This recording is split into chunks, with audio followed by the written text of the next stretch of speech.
বাংলাদেশের কাছে ডারউইন টেস্টে ৯ উইকেটের হারের ধাক্কা সামলানোর আগেই নতুন শঙ্কায় অস্ট্রেলিয়া।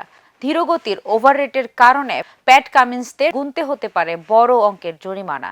ডারউইন টেস্টের দ্বিতীয় দিনে নির্ধারিত ৯০ ওভারের বদলে অস্ট্রেলিয়া বল করেছে ৮৬ ওভার, অর্থাৎ ৪ ওভার কম। আইসিসির নিয়ম অনুযায়ী প্রতি ওভার কম করার জন্য খেলোয়াড়দের ম্যাচ ফির ৫% পর্যন্ত জরিমানা হতে পারে। অস্ট্রেলিয়ার প্রতিটি খেলোয়াড়ের ম্যাচ ফি ২০,০০০ অস্ট্রেলিয়ান ডলার। সেই হিসেবে প্রত্যেকের জরিমানা হতে পারে $৪,০০০ করে। পুরো দলের জন্য এই অঙ্ক দাঁড়াতে পারে প্রায় ৪৪,০০০ অস্ট্রেলিয়ান ডলার, বাংলাদেশি মুদ্রায় যা প্রায় ৩৮ লাখ টাকা। তবে ডারউইনের প্রচণ্ড গরম ও আর্দ্রতা এবং ম্যাচের পরিস্থিতি বিবেচনায় নিয়ে ম্যাচ রেফারি জরিমানা থেকে অস্ট্রেলিয়াকে ছাড়ও দিতে পারে।